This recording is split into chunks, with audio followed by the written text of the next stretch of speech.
M. Biya, à travers ses satellites administratifs, a suscité un certain nombre de chaînes de télévision privées,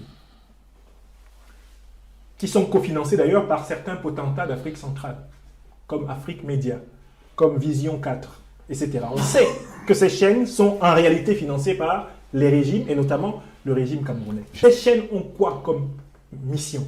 Détourner l'attention des Camerounais sur les problèmes politiques d'autres pays que le leur, pendant que dans leur pays règne une dictature. Or, on a donc monté des médias avec des individus comme Jules Ndiawe, Banda Kani, des gouailleurs, des crieurs de la place publique, chargés de détourner toute l'attention des Camerounais vers la Côte d'Ivoire, vers ce qui se passe sur d'autres frontières, et qui, quand il faut parler du Cameroun, on les retrouve en train de soutenir un vieillard de 86 ans qui va prendre 7 ans à la tête du Cameroun et qui dit qu'il incarne l'avenir. Les mêmes que l'on voit en train de dire que Ouattara, que Soro, que ceux-ci représentent la France-Afrique, soutiennent M. Biya qui est arrivé au pouvoir avec la bénédiction de la France, qui a été choisi dans les années 60 par Louis-Paul Ojoula, le recruteur de collaborateurs camerounais qui allait instaurer la République fantoche dont nous souffrons aujourd'hui dans ce pays. Vous voyez, Louis Magloire, c'est une grande opération de distraction des Camerounais. Bonsoir encore et à mon co-panéliste, le président Badakani.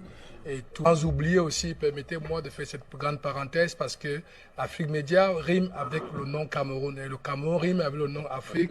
Et je ne pourrais pas manquer en ce journée d'être un happy birthday à son excellence, Monsieur Paul Biya, qui a soufflé sur sa bougie aujourd'hui, ce patriarche qui, grâce à lui, dans sa grande vision, a compris que le combat de demain passera par la communication. Il a accepté Afrique Média au Cameroun et grâce à Afrique Média, aujourd'hui, nous avons cet instrument de pouvoir déconstruire, de pouvoir attraper en flagrant délit certains délinquants chefs d'État, certains vendeurs d'illusions.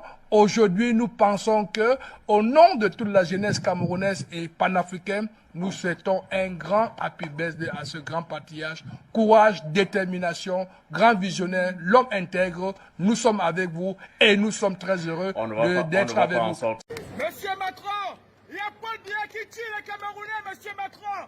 Il y a un génocide au Cameroun, monsieur Macron. Paul Biya tue les Camerounais, monsieur Macron. J'avais mon engagement sur ce sujet. J'ai mis la pression sur Paul Biya pour que d'abord il traite le sujet de la zone anglophone et ses opposants. J'avais dit, je ne veux pas qu'on se voit à Lyon tant que le général Camteau n'est pas libéré. Il a été libéré parce qu'on a mis la pression. Là, la situation est en train de se redégrader.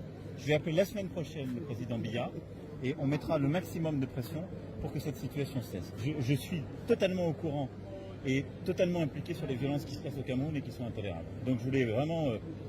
je vous remercie. Je fais le maximum.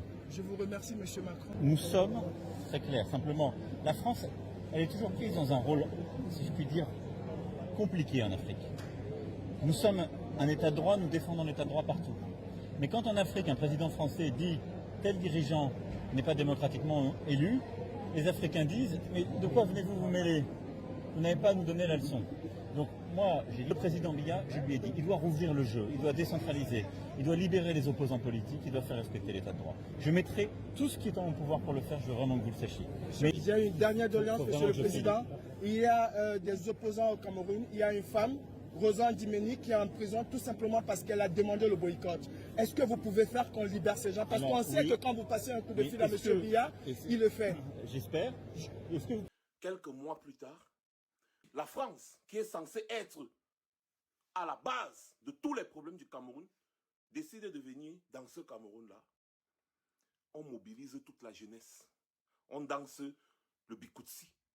On danse tout genre de danse pour accueillir le colon colonisateur, celui qui nous a dominés et qui continue de nous dominer.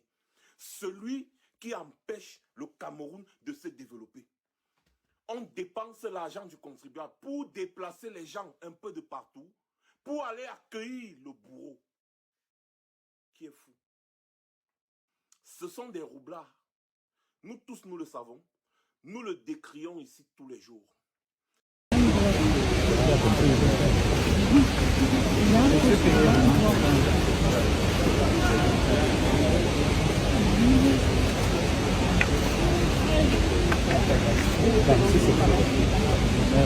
Baissez-vous, baissez-vous.